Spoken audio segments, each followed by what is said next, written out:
ফের একবার উত্তপ্ত হলো ভারত বাংলাদেশ বর্ডার। তবে এক্ষেত্রে কোনো অনুপ্রবেশকারী যে কোনো একটি দেশে ঢুকতে চায়নি এরকম ঘটনা হয়নি। এক্ষেত্রে খোদ বাকবিতণ্ডায় জড়িয়ে পড়লেন বিএসএফ এবং বাংলাদেশের যে বর্ডার সিকিউরিটি গার্ড তার সদস্যরা। আপনারা হয়তো অনেকেই জানেন, ভারত সরকার ঠিক কিছুদিন আগে বাংলাদেশ এবং ভারতের যে বর্ডার এরিয়াতে যে জায়গাগুলো অরক্ষিত জায়গা এখনো আছে সেখানে স্মার্ট ফেন্সিং বসানোর জন্য কাজ শুরু করে। স্মার্ট ফেন্সিং কি?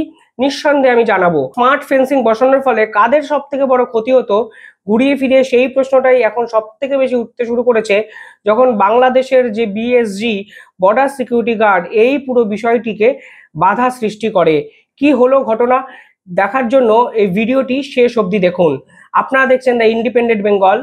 যারা এই চ্যানেলটি এখনো সাবস্ক্রাইব করেননি একটু সাবস্ক্রাইব করে রাখবেন এবং পাশে থাকা বেল আইকনটি ক্লিক করবেন।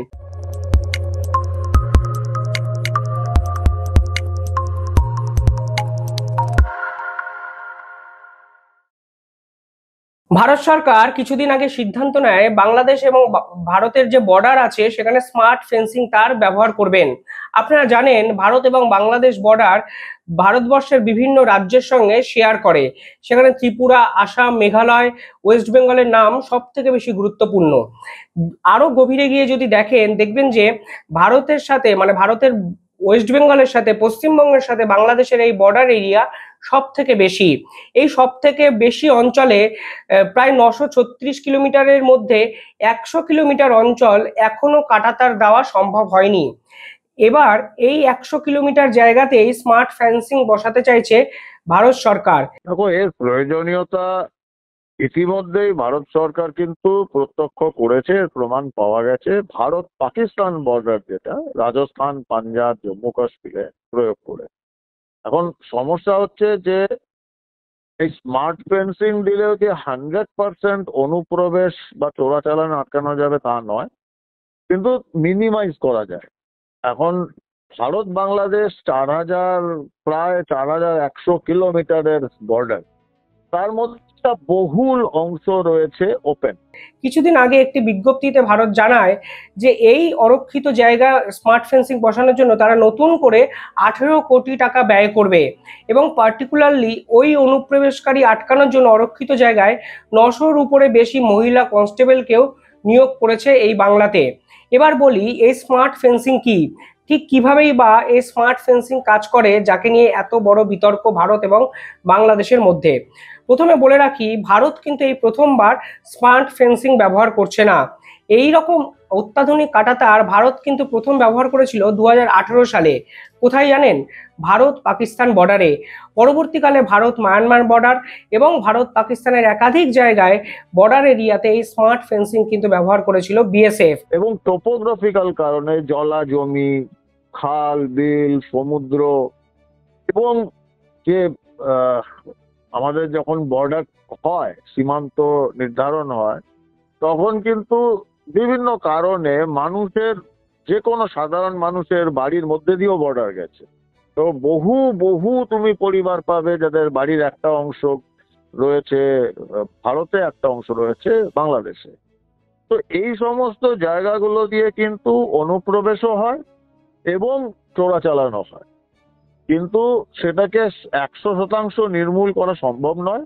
কিন্তু স্মার্ট ফেন্সিং এ অনেকটা, অন্তত 70-80% ওটাকে কন্ট্রোল করা যায়। 2019 সালে বোল্ট কিউআইটি এই স্মার্ট ফেন্সিং এর এই প্রজেক্টের মাধ্যমে ভারত সিদ্ধান্ত নেয় যতগুলো বর্ডার এরিয়া আছে ততগুলো বর্ডার এরিয়াতে এই রকম অত্যাধুনিক কাঁটাতারে সুরক্ষিত করবে দেশকে।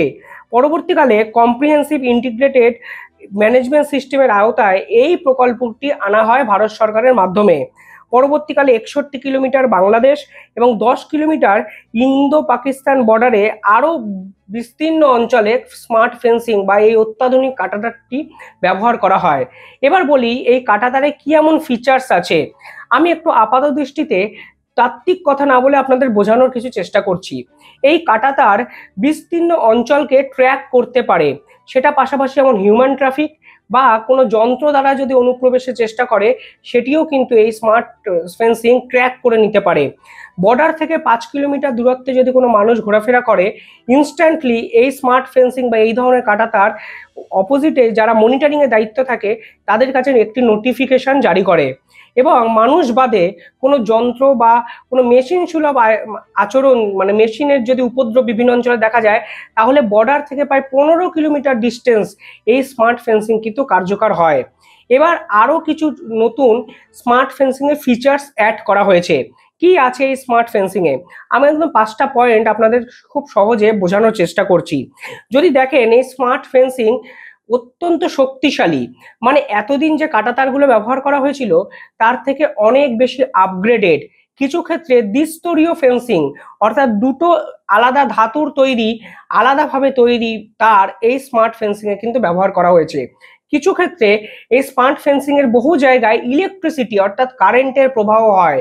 আপনারা জানেন অনেকে বর্ডার পেরানোর সময় সেক্ষেত্রে আগে কোনো বাধাই পেতেন না, পাঁচিলের মতো টপকে যাওয়ার একটা সুযোগ থাকতো, কিন্তু এক্ষেত্রে স্মার্ট ফেন্সিং এ যেরকম ইন্ডিকেটর আছে, কিছু ক্ষেত্রে ইলেকট্রিসিটিরও কিন্তু এই ফেন্সিং এর মধ্য দিয়ে প্রবাহিত হবে, ফলে অত্যন্ত নিরাপদ, অন্তত সুরক্ষার জন্য এই স্মার্ট ফেন্সিং, এরকমই মন্তব্য করেছেন ভারত সরকার।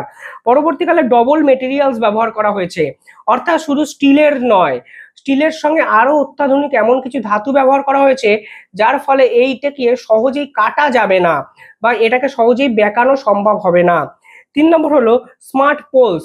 এই স্মার্ট ফেন্সিং গুলো অর্থাৎ এই কাঁটাতারগুলো যে ধরনের পোলে আটকে রাখা হয়েছে, সেই পোলগুলো কিন্তু যারা মনিটরিং এর দায়িত্ব থাকে তাদের কাছে কিন্তু নোটিফিকেশন জারি করতে পারে, অর্থাৎ কোনোভাবে যদি তারকে নাড়াচাড়া করা হয় তাহলে কিন্তু ইনস্ট্যান্ট একটি নোটিফিকেশন মনিটরিং এর দায়িত্বে যারা আছে তাদের কিন্তু কাছে গিয়ে পৌঁছাবে।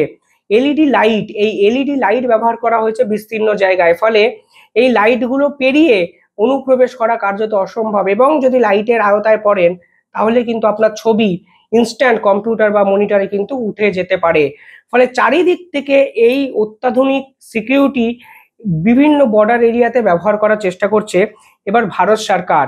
আরো কিছু আপগ্রেড করা হয়েছে, আমি আপনাদের বলি মোশন সেন্সার্স, অর্থাৎ স্মার্ট ফেন্সিং এর আওতায় যদি আপনি পড়েন একটা মোশন, একটা সেন্সার কাজ করে যায়, এই সেন্সার এতটাই দ্রুত পদক্ষেপ নেয় ফলে ইনস্ট্যান্ট নোটিফিকেশন বা আচমকা তথ্য যারা মনিটরিং এর দায়িত্ব থাকে বিএসএফ এর কাছে কিন্তু পৌঁছে যেতে পারে বিভিন্ন ডিভাইসের মাধ্যমে। এবং ওয়েদার সেন্সার্স, ওয়েদার অর্থাৎ আবহাওয়া কেমন থাকবে, এই কাঁটাতার এই রকম স্মার্ট ফেন্সিং কিন্তু সেই আপডেটও দিতে পারে, এবং এই আপডেটের ফলে বিএসএফ আগে থেকে তৎপর হয়ে যেতে পারে যে এই সময় আবহাওয়া খারাপ হচ্ছে এবং তার জন্য অতিরিক্ত সুরক্ষার কিন্তু প্রয়োজন। পরবর্তীকালে আইওটি গেটওয়ে, একটা মাথায় রাখবেন আইওটি গেটওয়ে হলো এমন ধরনের গেটওয়ে যেখানে সমস্ত ধরনের তথ্য এসে জমা হয়, অর্থাৎ ওয়েদার আপডেট, কেউ সীমান্তের কাছে চলে এসেছে কিনা, কোন মোশন সেন্সার কখন অ্যাক্টিভ হয়েছে, কোন এলইডি লাইটের ছত্রছায়ায় কে এসেছিল, এই গেটওয়ের মাধ্যমে একটা ডিভাইসের সমস্ত তথ্য কিন্তু পেয়ে যেতে পারে বিএসএফ। পরবর্তীকালে ভাইব্রেশন সেন্সার্স, অর্থাৎ এই কাঁটাতার আমি আগেই বললাম যদি কেউ কোনোভাবে ভাইব্রেট করে এবং এর থেকে 15 কিলোমিটার দূরে কোনো ভাইব্রেশন হয়, কোনো গবাদি পশু জন্তু যদি পায়ে হাঁটার বিভিন্ন ঘটনা হয় যেগুলোকে হিউম্যানের আওতায় পড়বে না, সেই ভাইব্রেশনও কিন্তু এই কাঁটাতার, এই ফেন্সিং কিন্তু কোথাও গিয়ে অ্যাকসেপ্ট করতে পারে, আগে থেকে ইনফর্ম করতে পারে। এবং আছে 330 ডিগ্রিস ক্যামেরা, অর্থাৎ এই ফেন্সিং এর প্রত্যেকটা 1 কিলোমিটারে এমন ক্যামেরা আছে যেটা কখনো 180 ডিগ্রি বা কখনো প্যানোরামা মোডে 360 ডিগ্রি কিন্তু টার্ন অ্যারাউন্ড করতে পারে, অর্থাৎ সব সময় 24 ঘন্টা কারা বর্ডার সংলগ্ন এরিয়াতে ঢোকার চেষ্টা করছেন, ঝামেলা বাড়ানোর চেষ্টা করছেন, অনুপ্রবেশের চেষ্টা করছেন, তার জন্যই কিন্তু এই স্মার্ট ফেন্সিং ব্যবহার করা হয়েছিল। উল্লেখ্য বিষয় হলো এই স্মার্ট ফেন্সিং বিএসএফ বলছে গবাদি পশুর যে চোরাচালান হয় ভারত থেকে বাংলাদেশে বা কখনো বাংলাদেশ থেকে ভারতে, সেই চোরাচালান কিন্তু রুখতে পারতো এই স্মার্ট ফেন্সিং। পাশাপাশি বহু মানুষ অনুপ্রবেশের চেষ্টা করেন একাধিক সময়, সেই সময়েও কিন্তু এই স্মার্ট ফেন্সিং কার্যকর হতো। এবং ভারত এবং বাংলাদেশের যে জঙ্গল কেন্দ্রবর্তী অঞ্চল যেখানে এখনো অরক্ষিত অবস্থায় আছে বা ম্যানুয়ালি বিএসএফ পাহারা দেয়, কখনো বাংলাদেশ সিকিউরিটি গার্ড পাহারা দেয়, সেই ম্যানুয়াল পাহারা দেওয়ার পুরো বিষয়টাই কিন্তু আস্তে আস্তে কমাতে চেয়েছিল ভারত সরকার, কিন্তু এক্ষেত্রে বাংলাদেশের যে গার্ড আছে তারা কিন্তু বাধা দেয়, তারা পরিষ্কার বলে তারা এই ফেন্সিং কিন্তু বর্তমানে বসাতেই দেবে না। এবং এ বিষয়ে আপনাকে বলে দিই সর্বশেষ আপডেট, অক্টোবরে যখন ফ্ল্যাগ মিটিং হবে তারা নিঃসন্দেহে এই বিষয়গুলো আলোচনা করবেন বলে জানিয়েছেন। এবার প্রশ্ন হলো, অনুপ্রবেশকারীদের জন্য যদি এই সিকিউরিটি ফেন্সিং বসানো হতো, তাহলে বাংলাদেশের কি সত্যি কোনো ক্ষতি হতো? আমার এই প্রশ্ন নিঃসন্দেহে থাকলো। আমরা এই বিষয়ে কথা বলেছিলাম প্রাক্তন এনএসজি কমান্ডার দীপাঞ্জন চক্রবর্তীর সাথে। তিনি কি বলেছেন নিশ্চয়ই আপনাদের শোনাচ্ছে। তো এটার গুরুত্ব অসম্ভব রয়েছে, কিন্তু আহ, দুদিকেই ভারতবর্ষ, বিশেষ করে আমাদের পশ্চিমবঙ্গ, আসাম এবং বাংলাদেশের রাজনৈতিক দলের বেশ কিছু অংশ এবং বিজিবি এবং বিএসএফ এর একটা অংশ, তারাও কিন্তু চায় না যে এই অনুপ্রবেশ বা চোরাচালান এরা একদম নির্মূল হয়ে যাক। আর এই সমস্ত সীমান্তবর্তী জেলাগুলোতে বা রাজ্যগুলোতে একটা বহুল অংশের প্রশাসনের লোক তারাও চায় না, এবং এটা বোঝাই যায়, কারণ কোটি কোটি টাকার খেলা চলে। তো এটা বাট এটাও ঠিক যে পুরোপুরি নির্মূল না করা গেলেও অনেকটা তো কন্ট্রোল করা যেতে পারতো, 70-80%।